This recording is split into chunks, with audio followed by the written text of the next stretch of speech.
ایران اور امریکہ جب ایک دوسرے پر حملے کیے گئے ان 48 گھنٹوں کے دوران تو اب اہم ترین تنصیبات فوجی تنصیبات اپنی جگہ، لیکن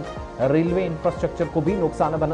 نشانہ بنانے کا دعویٰ ایران کی جانب سے کیا گیا ہے۔ ایران میں ریلوے پلوں پر میزائل حملے کیے گئے اور ابتدائی معلومات کے مطابق وہ انفراسٹرکچر جو مختلف ساحلی علاقوں کو جنوبی حصوں کے ساتھ جوڑتا ہے۔ 4 مختلف تصویریں آپ کے سامنے ہیں پچھلے 48 گھنٹوں میں سے۔ یہ جو بیتی شب گزری ہے، ابھی بھی کچھ کنفرمیشن پہلے جب جوابی حملے کیے گئے اس میں اگلی خبر پر چلیں گے، لیکن حملوں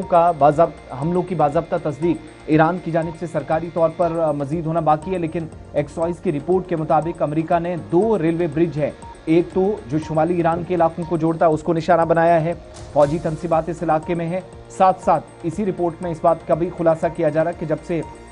یہ حملے دوبارہ سے شروع ہوئے ہیں، 8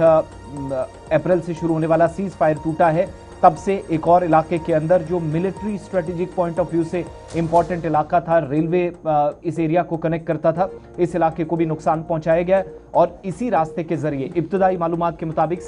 ساحلی علاقوں میں ایران کی فوج جہاں جہاں جوابی حملے اب تک کرتی رہی ہے، ان علاقوں میں انفراسٹرکچر کو نہ صرف مضبوط بنانے بلکہ فوجی ساز و سامان یا جنگی سامان پہنچانے کا کام بھی ان ریلوے پلوں کے ذریعے ہوتا تھا۔ تو 2 میجر بریجز کو نقصان پہنچایا گیا ہے، مزید اس کی تصدیق ایران کی طرف سے یا سرکاری خبر رساں اداروں کی جانب سے ہونا باقی ہے، لیکن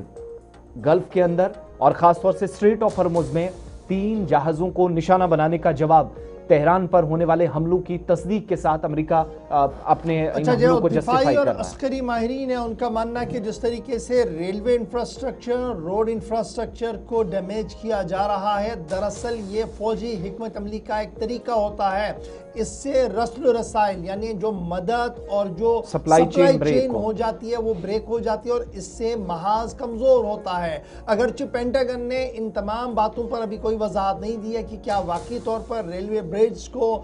سکول انفراسٹرکچر کو اور برج کو نقصان پہنچایا یا نہیں پہنچایا گیا ہے، تاہم ایران کی طرف سے یہ صاف کر دیا گیا کہ اب کی بار جو رات میں حملے کیے گئے ہیں ایئرپورٹ، ایئر بیس کو نقصان پہنچایا گیا ہے، اس کے ساتھ ساتھ اس انفراسٹرکچر کو نقصان پہنچانے کی خبریں سامنے آئی ہیں۔